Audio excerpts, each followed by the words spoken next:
गुरुदेव और माँ गायत्री के चरणों में कोटि कोटि नमन। गुरुदेव और माँ वंदनीय माता को साक्षी मानते हुए, माँ गायत्री को साक्षी मानते हुए आज हम जानते हैं कि कैसे एक साधक के जीवन में गायत्री महाविज्ञान बन गई अवसाद की औषधि। पारसनाथ तिवारी रांची झारखंड से लिखते हैं,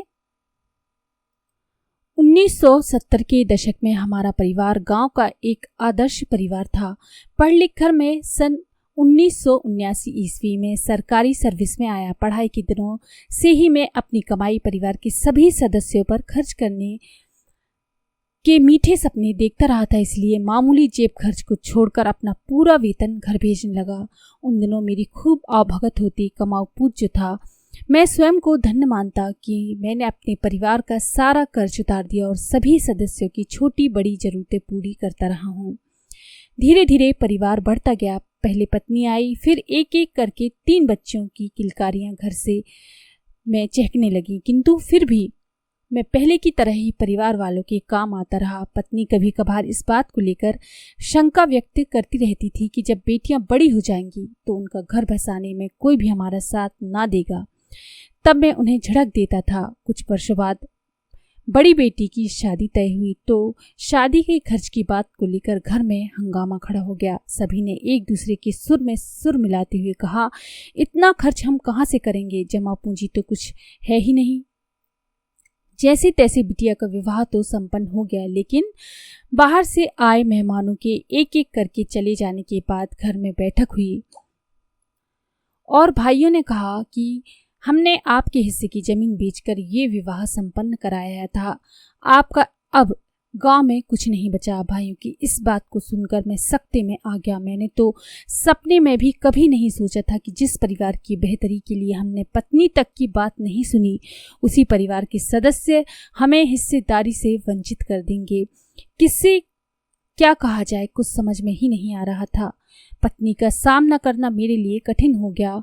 उसने तो कई बार टोका था, संभल कर खर्च कीजिए ना, 3 बेटियों की भी जिम्मेदारी आपके ऊपर है, उनका भी तो आप पर कुछ अधिकार है, आदि आदि। उसकी इन बातों को मैंने कभी महत्व नहीं दिया, पर आज जब उसकी बातें सच साबित हुई तो मेरे पास सिवाय पछताने के और कुछ भी नहीं बचा। इसी बीच बड़ी बेटी ससुराल में ना जाने किन परिस्थितियों का शिकार हुई कि आखिरकार दुनिया को छोड़कर ही चली गई। बदली हुई विषम परिस्थितियों पर दिन रात सोच सोच कर मैं डिप्रेशन में चला गया। खाना पीना सब कुछ अनियमित हो गया। इसका स्वास्थ्य पर असर तो पड़ना ही था। पत्नी बार बार समझाती रही कि जो हो गया उसे भूल जाएं, नए सिरे से जिंदगी को संभालें, सब ठीक हो जाएगा। पर मैं अंदर से इतना टूट चुका था कि उसकी इन बातों का मुझ पर कोई असर नहीं होता था। मेरे दिमाग में तो दिन रात एक ही बात चक्कर काटती रहती थी कि काश हमने परिवार पर अपनी समस्त पूंजी ना लुटाई होती। अवसाद इस सीमा तक पहुंच गया कि नौकरी से छुट्टी लेनी पड़ी। किसी प्रकार समय बीतने लगा और धीरे धीरे पूरा साल निकल गया। गृहस्थी का खर्च कैसे चलता था मुझे कुछ भी नहीं मालूम। सहधर्मिणी ने खूब साथ निभाया, कैसे भी सिलाई बुनाई कर बच्चों की परवरिश की, साथ ही दिन रात मुझे अपने पहरे में रखती। बाद के दिनों में तो मैं दिन रात कभी भी घर से बाहर निकलकर कहीं भी चला जाता। मुझे संसार से, स्वयं अपने जीवन से वितृष्णा हो गई थी। लगता था संसार के सारे व्यक्ति स्वार्थी, लोभी, लालची हैं, इनके साथ क्या जीना। मैं विचारों से इतना संकीर्ण हो गया था कि बच्चे की ममता में भी मुझे स्वार्थ की बू आने लगी थी। सबको पराया मानकर स्वयं को समाप्त कर देने की मनस्थिति आ गई थी कि इसी दौरान एक चमत्कार हुआ। कहीं से मुझे गायत्री यज्ञ का एक पर्चा मिला। उसमें लिखा था, जीवन से निराश हताश व्यक्ति भी दुगने उत्साह से जीवन जीने हेतु घिया मंडी मथुरा से संपर्क कर नव जीवन पाएं व यहाँ से जीवन उपयोगी पुस्तकें मंगाकर पढ़ें।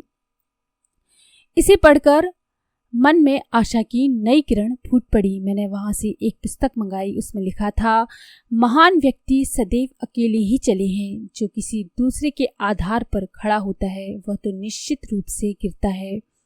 भला कभी नींव रहित मकान भी स्थायी हो सकता है, आदि आदि। इन बातों से मेरा अवसाद मिटने लगा। थोड़ा बहुत आत्मविश्वास लौटा तो लगा कि जीने की कोशिश तो कर ही सकता हूँ। अगले 2 दिनों में मैंने गायत्री महाविज्ञान के 3 भाग पढ़े तो मन विश्वास से भर उठा। शांति कुंज जाने की व्याकुलता बढ़ी। पड़ोस के लोगों से गिड़गिड़ाकर कहने लगा कि कोई कृपा करके मुझे शांति कुंज पहुंचा दे, पर सभी लोग मुझे पागल समझकर मेरी बात टाल दिया करते थे। अंत में एक भोले पड़ोसी को मुझ पर तरस आया और उसने मुझे पास के गांव से शांति कुंज जा रहे एक व्यक्ति के साथ लगा दिया। शांति कुंज पहुंचकर कुछ समय में ही नहीं आया कि मैं क्या करूं। किसी से कुछ पूछने का साहस भी नहीं कर पा रहा था। आत्मबल नाम की कोई चीज रह ही नहीं गई थी।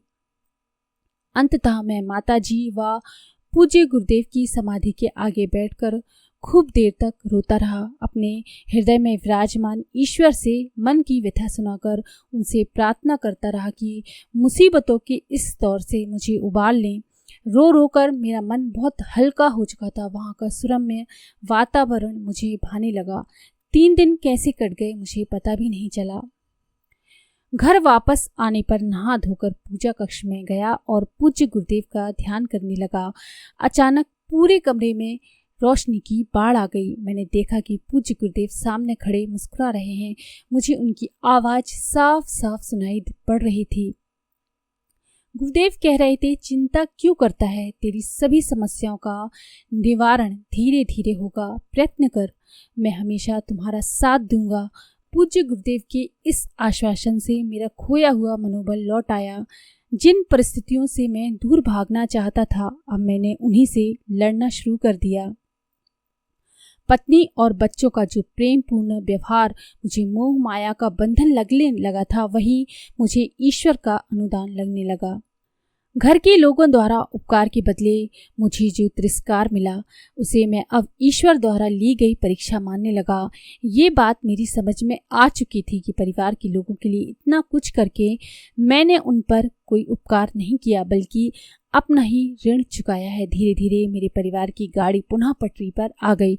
वैसे तो मेरी समस्याओं के निदान में कुछ वक्त लग गया, लेकिन उन समस्याओं से लड़ने में मैं जहाँ भी लड़खड़ाने लगता था, किसी न किसी रूप में पूज्य गुरुदेव पास आकर मुझे संभाल ही लेते थे। आज मैं समृद्धि की जिस सीढ़ी पर हूँ, वहाँ पहुँचना गुरु सत्ता के अनुदान के बिना कतई संभव नहीं था। तो ये है पारसनाथ तिवारी, रांची उत्तराखंड से, उनके अनुभव जो उन्हें गुरु कृपा से प्राप्त हुए, गायत्री महाविज्ञान पुस्तक से प्राप्त हुए। इसी तरह से अपना अनुभव वीरेंद्र कुमार सिंह वैशाली बिहार से बताते हैं। टाइटल है, जांच रिपोर्ट से चिकित्सक भी हो गए चकित। मुझे सन 1984 में शांति कुंज हरिद्वार में विशेष सत्र के आयोजन में भाग लेने का मौका मिला और उसी दौरान शांति कुंज परिसर में ही गुरुजी एवं माताजी के दर्शनों के बाद गुरु दीक्षा ग्रहण की। तब से मैं और मेरी पत्नी गुरुदेव के सत साहित्य का निरंतर अध्ययन करते रहे और उनके बताए मार्ग पर बिल्कुल निश्चल भाव से श्रद्धा पूर्वक यथासंभव चलने का प्रयास करते रहे। उस असीम सत्ता से जुड़ने के बाद जीवन में छोटी बड़ी कई घटनाएं ऐसी घटी जहां हम लोगों ने स्पष्टतः गुरुजी माताजी की कृपा को महसूस किया। हमारी श्रद्धा और भी प्रगाढ़ होती चली गई। 4 भाइयों के परिवार से बना हमारा बड़ा परिवार भी इष्ट सत्ता से जुड़ता चला गया। इस बड़े परिवार की ही एक घटना है जिसे मैं आज उद्घोषित कर रहा हूँ। बात अप्रैल 1979 यानी कि 1989 यानी 1989 की है। मेरे बड़े भाई की एक लड़की विनीता, जो उस समय मात्र 11 वर्ष की थी, उसके घुटने के नीचे असहाय दर्द प्रारंभ हुआ। उस दर्द का आवेग बढ़ता ही चला गया। स्थानीय हड्डी रोग विशेषज्ञ को दिखाया गया तो उन्होंने इस अस्थि कैंसर की संभावना बताई।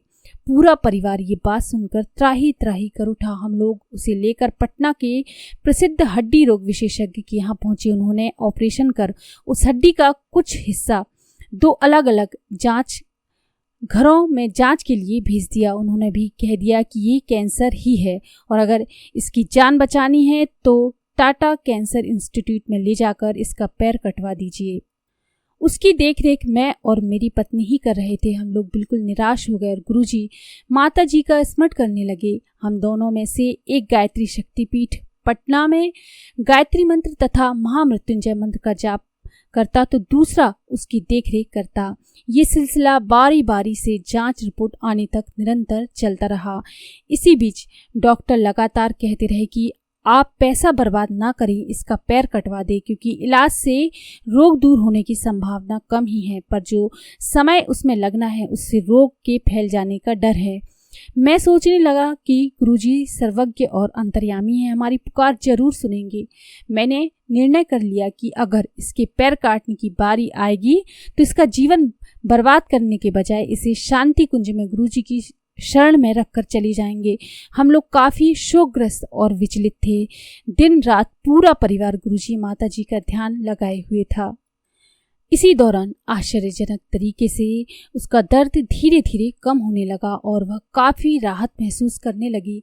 कुछ दिनों के बाद एक जगह से जांच रिपोर्ट आ गई। वह रिपोर्ट भी आश्चर्यजनक थी। रिपोर्ट में कैंसर का नामो निशान तक नहीं था, अन्य किसी बीमारी का भी उल्लेख नहीं था। डॉक्टर रिपोर्ट पढ़ते ही पूरे गुस्से में आ गए और रिपोर्ट को जमीन पर फेंक दिया, ये बताते हुए कि ऐसा असंभव है, कहीं ना कहीं जांच में गलती हुई है, दूसरी रिपोर्ट का इंतजार कीजिए। एक दिन के बाद दूसरी रिपोर्ट आने पर चिकित्सक उसे काफी उत्सुकता के साथ पढ़ने लगे, पर ये क्या, यहाँ भी कैंसर या किसी अन्य बीमारी का उल्लेख नहीं किया गया था।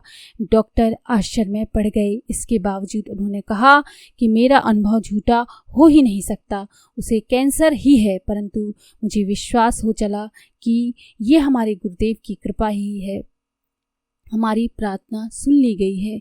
ये सोचते हुए मैं उसे घर ले आया। धीरे धीरे वह स्वस्थ हो गई और आज वह एक खुशहाल जीवन व्यतीत कर रही है तथा एक सरकारी विद्यालय में शिक्षिका के पद पर कार्यरत है। तो ये हैं साधकों के अनुभव। वीरेंद्र कुमार सिंह, वैशाली बिहार से, किस तरह गुरुदेव अपने शिष्यों की हर पुकार को सुनते हैं। जो उनकी शरण में चला गया वो कभी खाली हाथ वापस नहीं आता। तो अगर आपकी जानकारी पसंद आई हो तो प्लीज़ लाइक करें, शेयर करें, सब्सक्राइब करें मेरे चैनल को। धन्यवाद।